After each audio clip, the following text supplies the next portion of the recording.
En este video vamos a presentar los motores de corriente alterna monofásicos de fase dividida. Los motores monofásicos de fase dividida es uno de los tipos principales que existen. El otro tipo de motores viene siendo los motores a carbones, que es un tipo especial que después lo analizaremos. El motor de corriente alterna de fase dividida no lleva ningún sistema de escobillas y más bien, digamos, el rotor es un eje mecánico con polos y por lo tanto necesita dos bobinados para su funcionamiento. En esos bobinados hay uno que se conoce habitualmente como bobinado de marcha y el otro como bobinado de arranque. No necesariamente es así, hay motores que los dos funcionan exactamente por igual y no se puede considerar a uno que sea de arranque y el otro de marcha. Lo importante de estos motores es que ellos necesitan, digamos, un sistema de como mínimo, digamos, dos polos, o sea, dos polos por fase que se llama. Y lo importante de esto es que esos polos son los que provocan y definen, digamos, tanto el sentido de circulación, digamos, el sentido de rotación del motor, como también, digamos, el arranque y otras características del mismo. Vamos a dibujar más o menos un motorcito, cómo sería la estructura básica de esta manera. Yo allí hice un dibujo con dos formas de onda sinusoidales como para adelantar un poco el video, porque dibujar todo eso lleva un ratito y por lo tanto el objetivo fue ese. Vamos a representar como que esto fuera la cara interna del motor. Entonces acá tendríamos un polo magnético, tendríamos un polo magnético, aquí tendríamos otro. Entonces acá estos serían bobinas que se dibujarían, que se bobinarían sobre estos polos magnéticos. Entonces vamos a ver cómo sería esto. Acá tenemos unas bobinas.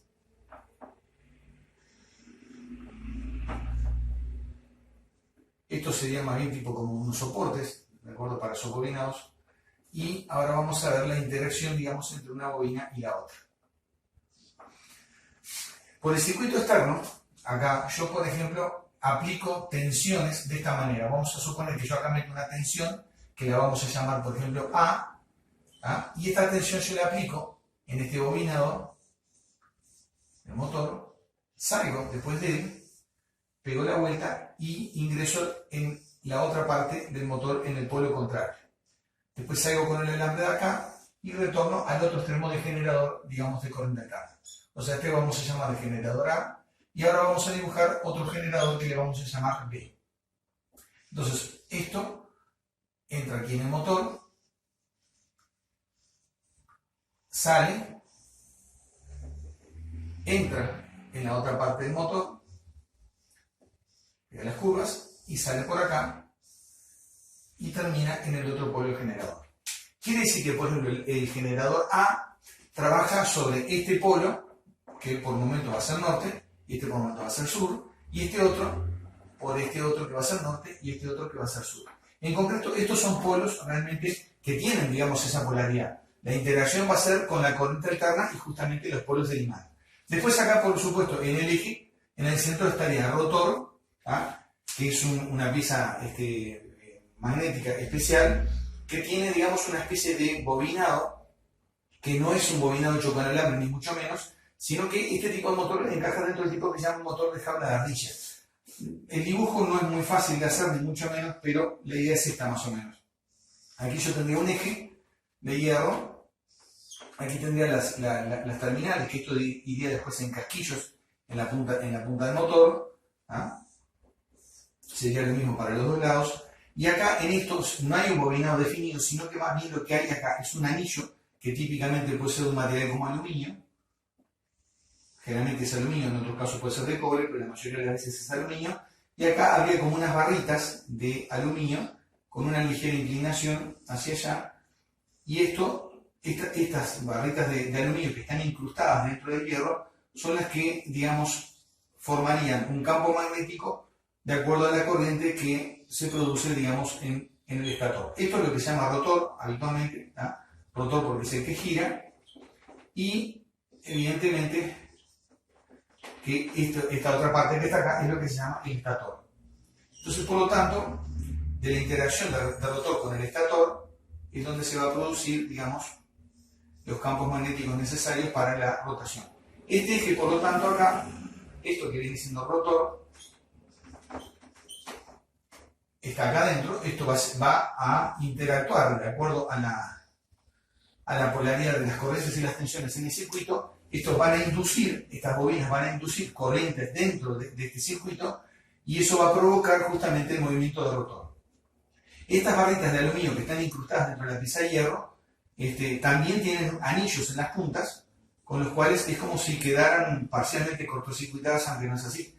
Pero lo importante es que esto acá están unidas, estas barras de aluminio, con anillos, digamos, en las puntas, y eso es lo que provoca la interacción, digamos, de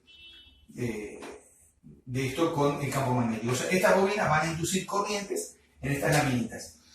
Hay motores de corriente alterna que no son especialmente diseñados para ser controlados en velocidad, pero hay otros motores que se llaman servomotores, que eso sí están diseñados para ser controlados en velocidad. La principal diferencia entre uno y otro es, digamos, el grosor de estas varillitas. Cuanto más pequeñas son estas varillitas incrustadas dentro del núcleo y más cantidad son, eso permite una mayor regulación, digamos, de la velocidad del motor, obviamente con sistemas electrónicos. Entonces lo importante es que yo tengo dos fuentes de señal, una que llamo A, la otra que llamo B, de corriente alterna las dos, por supuesto, ¿no? O sea que esto en realidad tendría que ser así, igual que la otra. Y estas dos están, digamos,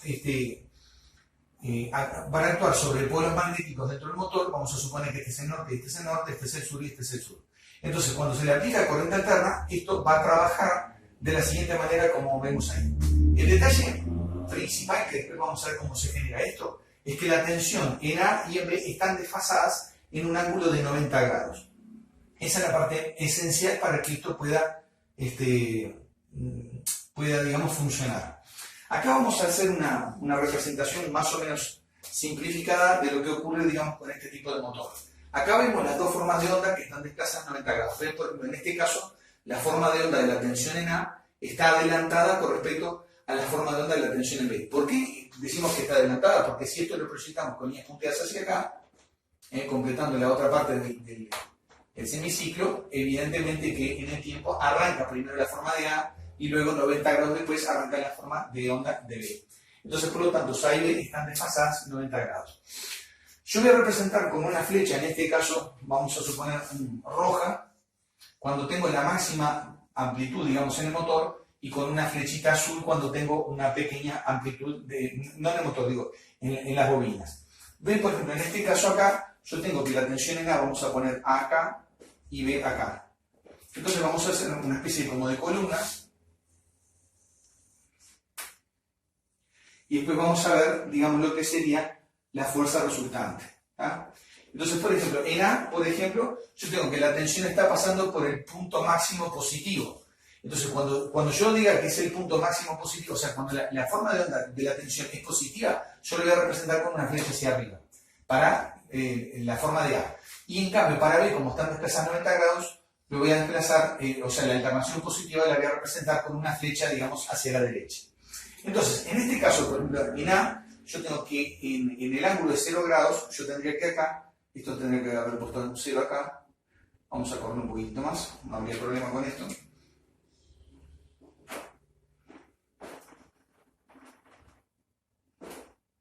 No cambia mucho esto, entonces tendríamos que hacerlo así. Vamos a desplazar esto hacia acá. Entonces, digamos, en el punto de 0 grados, que vendría siendo este acá, cuando corresponde con 0 grados, la tensión de la forma de onda A está en su máxima amplitud positiva. Por lo tanto, eso yo lo represento con una flecha hacia arriba. ¿Ah? Yo estoy representando en este caso el bobinado en A. ¿Ah? La tensión en el bobinado A. Mientras tanto, que B está en 0 y por lo tanto, en ese caso, yo lo represento simplemente con un pequeño puntito. O sea, porque no hay tensión ni positiva ni negativa. Cuando me desplazo, por ejemplo, a un ángulo de 45 grados, la tensión en A sigue siendo positiva, pero de menor amplitud. O sea que, por lo tanto, esto va a ser, digamos, una flechita un poquito más chica. Voy a representar así, una flechita más chiquita, ¿ah? Pero sigue siendo positiva. En cambio, B está también produciéndose una tensión positiva, pero que no es de la máxima amplitud. Por lo tanto, esto lo represento con una rayita hacia allá, ¿ah? Hacia la derecha. En los 90 grados, ahora ocurre que la tensión en el punto A, digamos, es 0. La tensión en el punto A viene siendo 0. y por lo tanto lo represento con un punto. En cambio, la tensión en B está en su máxima amplitud positiva. Quiere decir que acá lo voy a representar con una gran flecha hacia la derecha. ¿Tá? Habíamos dicho que máxima tensión positiva, la flecha hacia la derecha. Máxima amplitud negativa, eso va a ser una flecha hacia la izquierda. Y esta otra va a cambiar de sentido hacia abajo, ¿no? Entonces, en el ángulo de 135 grados, bueno, en el ángulo de 135 grados B tiene amplitud todavía positiva, ¿tá? Pero no es la máxima. Por lo tanto, acá yo vuelvo a dibujar una flechita cortita, ¿tá? Y mientras tanto, B, la forma de onda de la tensión en A, es negativa ahora, pero no tiene su máxima amplitud. Por lo tanto, lo voy a representar con una pequeña flechita hacia abajo. ¿Tá? En el ángulo acá de 180 grados ocurre que A tiene la máxima amplitud negativa, acá lo representamos por lo tanto con una flecha grande, en cambio B tiene cero amplitud, por lo tanto lo volvemos a representar con un punto.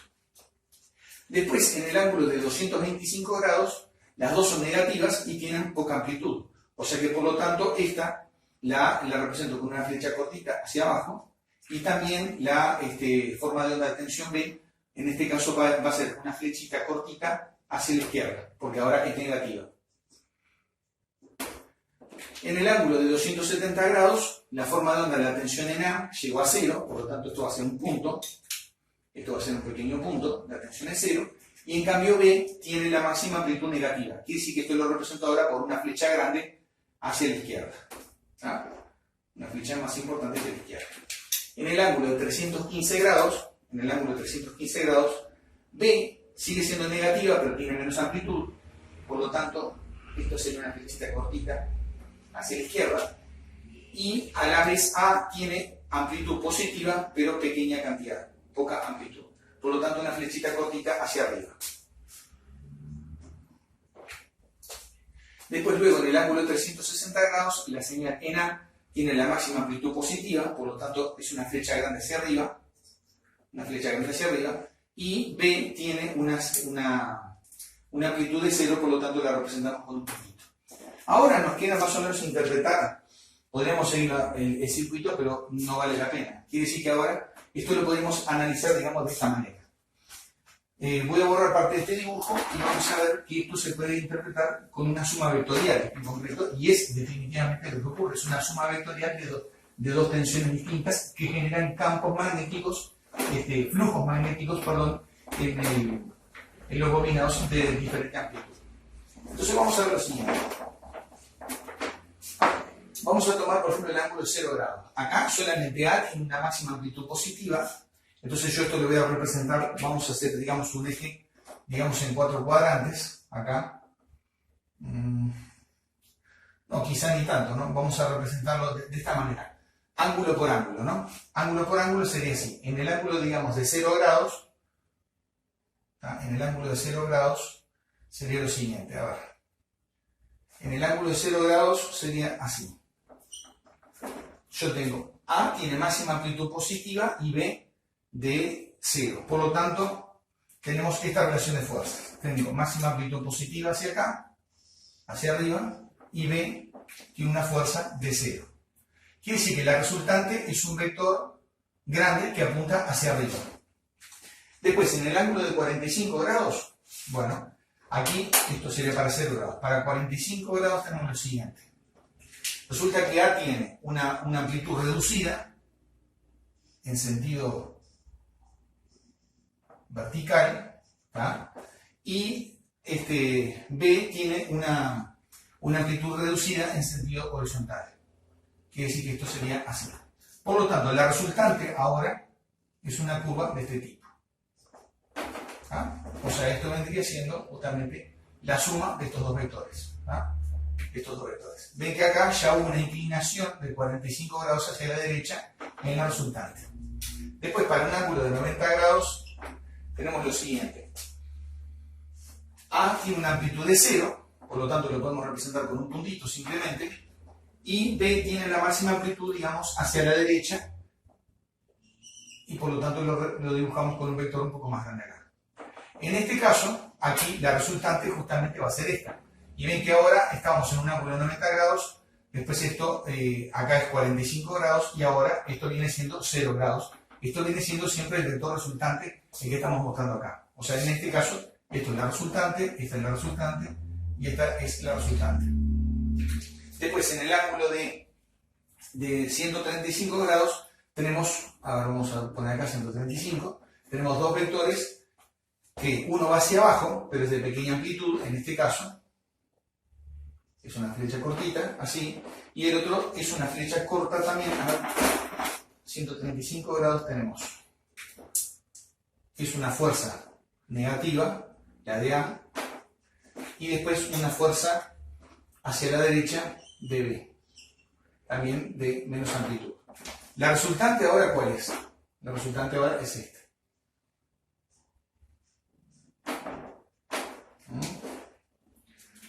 Estoy tratando de hacer el dibujo lo más prolijo posible, no es tan fácil, pero bueno. Bueno, ven que ahora la resultante es un vector que se desplazó de vuelta 45 grados. Si ustedes empiezan a observar, ven que el vector empieza a hacer este movimiento, empieza a girar, en este sentido. Después vemos en el ángulo, por ejemplo, de 180 grados, tenemos lo siguiente: en el ángulo de 180 grados tenemos un vector grande hacia abajo de la tensión aplicada en A, que sería este, y un punto simplemente porque no hay fuerza aplicada a B, la tensión en B es 0. Ven que ahora la resultante es hacia abajo, se volvió a desplazar 45 grados en este sentido. Después tenemos 225 grados acá, 225 grados, y aquí, acá tenemos una pequeña fuerza de A hacia abajo, y luego tenemos una fuerza hacia la izquierda de B.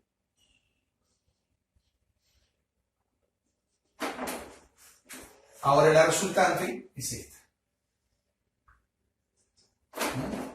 Esta es la resultante. Otra vez el vector se desplazó, digamos, 45 grados. Después tenemos 270 grados. Para 270 grados vemos qué ocurre. En 270 grados tenemos la fuerza A es 0. La fuerza A es 0.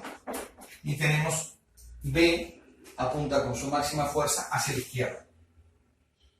Quiere decir que tenemos esto que está acá, y por lo tanto esto que está acá viene siendo la resultante. Otra vez, si comparamos este vector con este, volvió a girar 45 grados y siempre está girando, en este caso, en sentido horario. Después de 270 grados viene 315, y en estos 315 grados tenemos que ahora A apunta hacia arriba con un vector más corto, y a la vez B apunta también hacia la izquierda con un vector más corto. O sea que en este caso tenemos esto acá.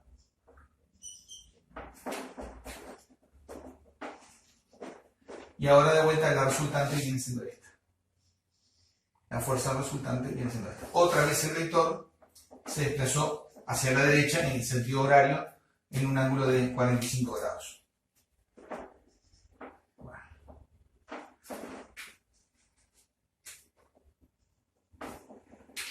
Y después nos queda 360 grados nuevamente.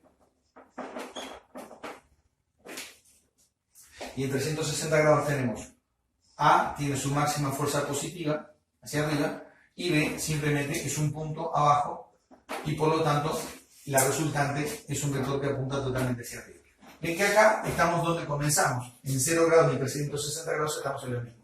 Si miramos las distintas resultantes que se fueron obteniendo, ven que el vector va girando en sentido, digamos, horario. En este caso fue así, porque simplemente puse A antes que B. Si hubiera puesto B antes que A, hubiera sido al revés, el sentido de circulación hubiera sido el contrario. Entonces tenemos este vector resultante hacia la derecha, tenemos 135 grados acá, otra vez se desplazó 45 grados, después 45 y así sucesivamente. Por lo tanto, en 360 grados el vector resultante giró 360 grados. Esto es lo que ocurre con un motor monofásico que trabaja con dos fases. A cada uno esto se le llama una fase, ¿tá? De acuerdo a lo que veíamos recién, la tensión aplicada a un bobinado es una fase y la tensión aplicada al otro bobinado es la otra fase. Por lo tanto, acá se ve que esto es lo que marca, digamos, tanto el sentido de rotación como la forma en que se inicia y comienza, digamos, la rotación. Con una sola bobina este circuito no funcionaría, el motor no arrancaría, ¿ah? Hay motores especiales con una construcción mecánica diferente, o sea, por las formas de los polos, en los cuales sí puede llegar a arrancar el motor, mejor dicho, arranca, sin necesidad de un segundo bobinado, pero son motores de características ligeramente distintos que estos y no son el tipo más común directamente. En esos casos, los polos son como una especie de hendidura, esos que llevan sobre una bobina, más o menos, vamos a hacer dibujo acá, serían polos así, de esta manera, que tienen esto, más o menos sería una cosa así. Bueno, el dibujo ya saben que esto dibujar acá no es tan fácil. Y acá estaría el rotor.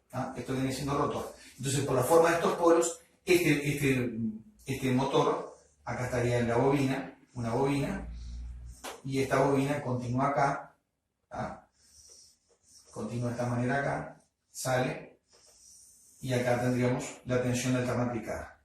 Acá es donde habría que aplicar la tensión de entrada, el generador. Entonces, por la forma de los polos, este motor también arranca sin necesidad, digamos, de esa bobina. Pero esto es un tipo diferente de motor, es un tipo especial, y no es de manera ninguna el más común de todos. Acá se ve entonces, por lo tanto, la operación de este motor de corriente alterna de fase dividida. Entonces, por lo tanto, tiene que haber dos tensiones desplazando 90 grados entre sí para provocar, digamos, el inicio del giro del motor. Por el otro lado, acá no vamos a hacer todo el dibujo de vuelta, lo pueden hacer ustedes. Si acá fuera al revés, la forma de onda de A, en lugar de estar adelantada 90 grados, estuviera retrasada, funciona exactamente igual, lo único que el sentido de giro es en sentido contrario. Es la única diferencia entre un motor y otro. Ahora vamos a ver muy fácilmente cómo se logra aproximadamente, digamos, este funcionamiento con dos corrientes a 90 grados. Estas corrientes a 90 grados, debido a que no están, digamos, en la red de alimentación, hay que generarlas. Y la forma más fácil de generarlas es con un condensador. Nosotros sabemos que en un condensador, la corriente del condensador IC adelanta